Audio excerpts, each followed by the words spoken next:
Hi, this is Greg Johnson with Blue Book Services here today for our weekend review with Pamela Schneider. And Pamela's not in your office. You are in Texas, though.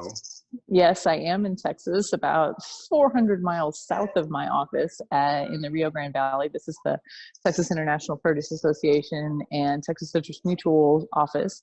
I'm here for an In Bloom event. In Bloom is the new women's networking organization that is sponsored by TIPA.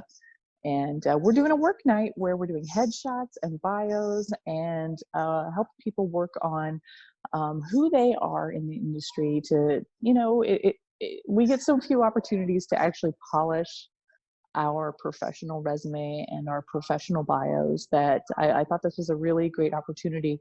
There's a lot of women's networking organizations in the produce industry, and this one is focused on career development for not only the people that are in sales and marketing, but the people that are based here locally in McAllen area. So they're down there getting ready to do, I'm here to help write bios for folks. I mean, I know a thing or two about bios. Writing. So, yeah, that's kind of my thing.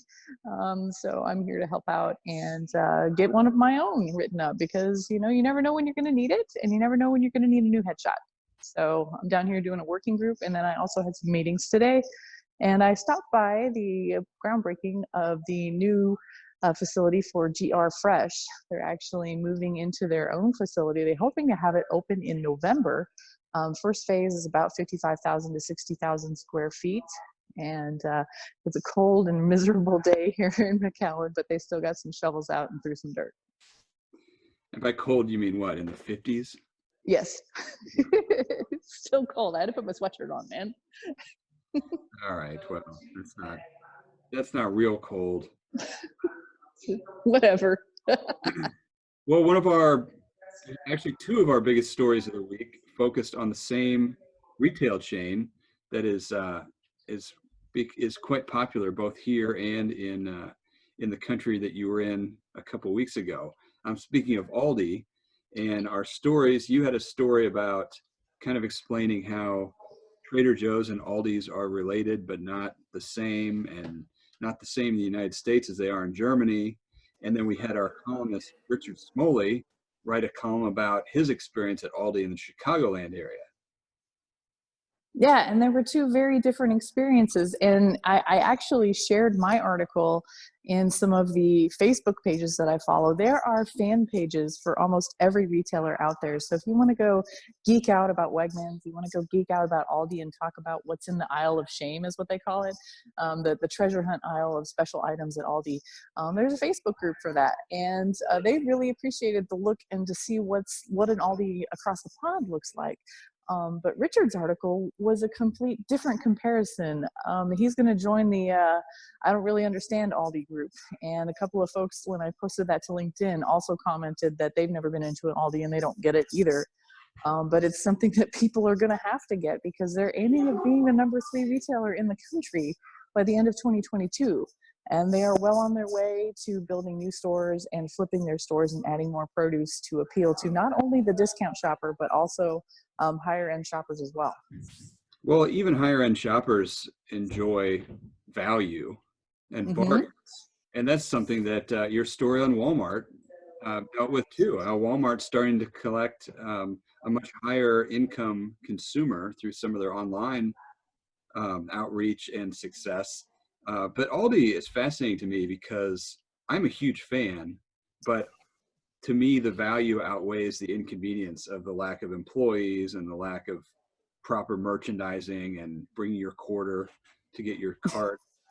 Now, listen, I've been to Lidl in the United States, and Lidl has the carts that are made to put the quarter in, but they don't have that technology, and there are carts all over the parking lot. So I am 100% a fan of the cart in the cart. To get it, and it doesn't matter to me. I mean, here's my Aldi receipt for this week. I'm not Nice. I'm not going small. I'm getting a lot of stuff there. But I can see why Richard doesn't like it. And I know people, like, for instance, my wife, she will not go there. She hates you know what? My husband hates Aldi too. So I totally understand that it's not for everyone, and there will be people who Aldi will never reach. But there is an increasing number of people who are very curious about it. and who are very interested in the deals that they have to offer. And oh, by the way, they have a huge produce department now, unlike when I was a kid where everyone just bought like canned stuff and tater tots. They do have a huge produce department, and they have some really great values. And at my Aldi, they'll have some of the specials kind of in the center rack, Mm-hmm. unrefrigerated, but then they'll have the exact same things over refrigerated. So I've started to figure out. I see like strawberries for $1 a pound. They're sitting out there room temperature, but just over to my left, they're cold, and they're going to last another day or two. Mm-hmm. So, I mean, there's all sorts of tricks at Aldi that you can figure out. And there's a million Facebook groups to join, so you can learn more from the masters. So, hey. Well, let's talk about one more story this week. I did a story on the coronavirus, and it's not a happy story, but the good news in the United States is it's not affecting this, certainly not an outbreak in the United States, and it's also not really affecting the produce industry yet. In fact, uh, it is really unlikely to ever be related to the food, as it's not passed, as far as anyone can tell. The health agencies in multiple countries say it's not a foodborne infection. So that's a good thing. And really, at this point, the only problems the industry is having is exporting to China, because while a lot of the flights from the US and Canada to China have been canceled, their product is still getting in, but there's fewer people to work, so it's starting to pile up. So it's just not as smooth as it has been or should be, and there's no end in sight. So who knows? It'll more likely to get worse sooner than it gets better. Well, and when I was on my way to Fruit Logistica, I flew into Paris at the height of when a lot of the major airlines were announcing cancellations. And let me tell you, every single person in that airport, except for me, had a mask on.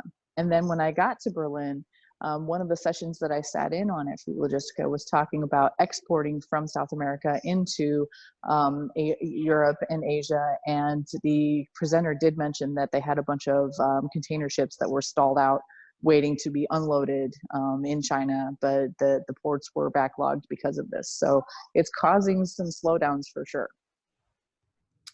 Yeah, it's something that we will continue to follow here at Blue Book. I'll be checking on it and reporting back to our readers and viewers. All right, and again, next week I'll be on the road, but you'll be on the road first. Where are you going? Yes, that's right. I'm going to San Diego for the annual National Grocers Association, which is the association for the smaller independent grocers across the country. And I went last year, and it's an awesome event, and they have a lot of good education plan, including, I've already seen one of them is how to deal with discounters. So there will be more Aldi talk in San Diego. And of course, this is the last year that they're going to have it in San Diego for a while. They've already announced that next year will be back in Las Vegas in March. I will be in Tampa for the Southeast Produce Council's annual Southern Exposure event. And so you'll see us from the Week in Review. I'll be there next week. I will be back in my office, but hopefully I'll have a little bit of a tan. Maybe. All right. Well, that's it for the Week in Review. If you are not getting the Produce Reporter newsletter, you need to go to producebluebook.com and sign up. See you next See week. ya.